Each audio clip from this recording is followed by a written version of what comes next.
আসসালামু আলাইকুম। আমি মম হালিমা। সবাই কেমন আছেন? আলহামদুলিল্লাহ, আমরাও ভালো আছি। আজকে বানাবো দুরকম পিঠা। একটা হলো দুধ দিয়ে পুলি পিঠা আর আরেকটা হলো নর্মাল মানে দুধ ছাড়া পুলি পিঠা।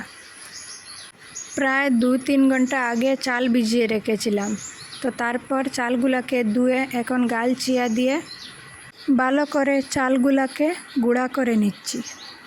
তারপর চালের গুঁড়াগুলিকে ভেজে নেব। আমরা সব সময় চালের গুঁড়াগুলিকে ভেজে তারপরে পুলি পিঠা বানাই, কারণ 2-3 দিন রেখেও খেতে পারবো, নষ্ট হবে না। এখন চালের গুঁড়াগুলিকে কাই করে নিয়েছি।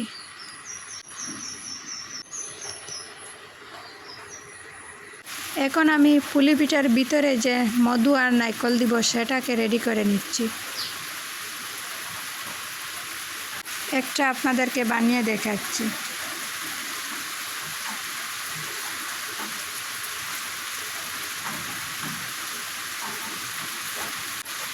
প্রথমে একটা রুটির গোলা বানিয়ে নিতে হবে, তারপর হাত দিয়ে প্রেস করে করে বড় করে নেব।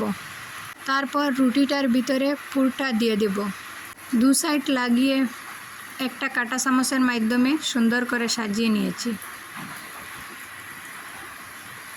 তো দেখুন কি সুন্দর পিঠাটা বানিয়ে নিয়েছি।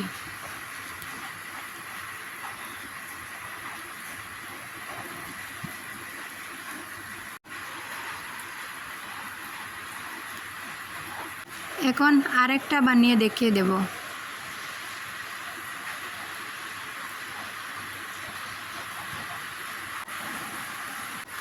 সেম প্রসেসে বানিয়ে নিচ্ছি, আগেরটা যেরকম বানিয়েছিলাম।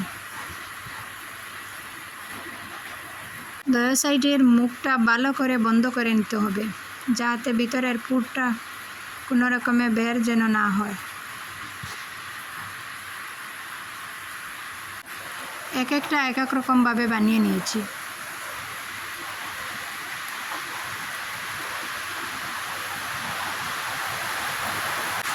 এখানে আমার সবগুলি পিঠা বানানো হয়ে গেছে।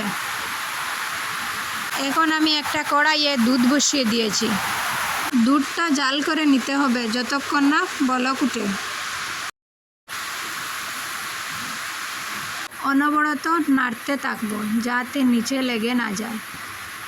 দুধটা বলক আসার পর এটাতে এখন আমি পিঠাগুলি দিয়ে দিলাম। আস্তে আস্তে আমি নাড়াচাড়া করব যাতে ভেঙে না যায়।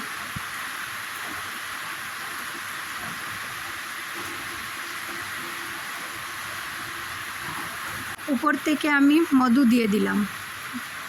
মধু দেওয়ার কারণ হলো কালারটা একটু সুন্দর দেখাবে। এখন আমার পিঠাগুলি বানানো কমপ্লিট হয়ে গেছে।